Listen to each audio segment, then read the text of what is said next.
नमस्कार साथियों, सभी को जय हिंद।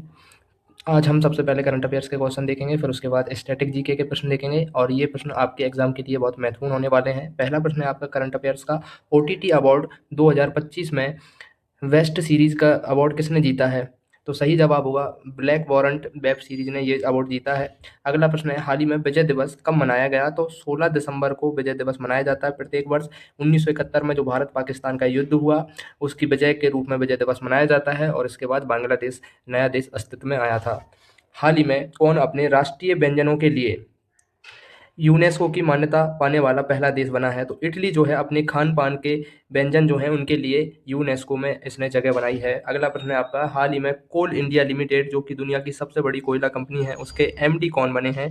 तो सही जवाब होगा बी साईं राम एमडी बने हैं, याद रखना अच्छे से। अगला प्रश्न है हाल ही में एनएचएआई ने NH 45 पर भारत की पहली वन्य जीव संरक्षण सड़क शुरू की है। तो सही जवाब होगा मध्य प्रदेश, याद रखना मध्य प्रदेश का जो नौरोदेही और दुर्गावती वन्य अभयारण्य है उनके बीच में इसको बनाया जा रहा है।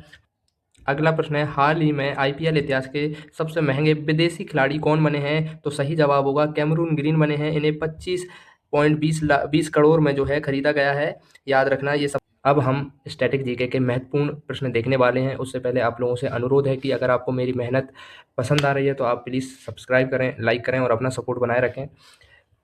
पहला प्रश्न है भारतीय संविधान की प्रस्तावना में धर्मनिरपेक्ष जो शब्द है उसे कब जोड़ा गया था? 42वें संविधान संशोधन 1976 के द्वारा जोड़ा गया था। और जो 42वां संविधान संशोधन है उसे किस नाम से जाना जाता है? आप कमेंट करेंगे, इसका आंसर बताएंगे, ठीक है। अगला प्रश्न है भारत में सर्वाधिक भूकंपीय सक्रिय क्षेत्र कौन सा है? तो सही जवाब होगा हिमालय सबसे सक्रिय क्षेत्र है, याद रखिए। अगला प्रश्न है संविधान सभा की प्रारूप समिति के अध्यक्ष कौन थे? तो सही जवाब होगा बाबा साहेब अम्बेडकर इसके अध्यक्ष थे। आप लोगों से एक प्रश्न है छोटा सा कि जो प्रारूप समिति है इसका गठन कब हुआ? इसका जवाब आप कमेंट में देंगे और कितने सदस्य थे ये भी आपको बताना है, ठीक है। अगला प्रश्न है किस शासक ने जीटी रोड या ग्रैंड ट्रंक रोड को व्यवस्थित किया? तो शेर शाह सूरी ने किया था, याद रखिए।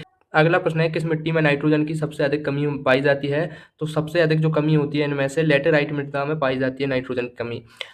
अब आपके लिए प्रश्न है सिंधु घाटी सभ्यता का वह कौन सा स्थान है जहां स्टेडियम जैसी संरचना मिली है?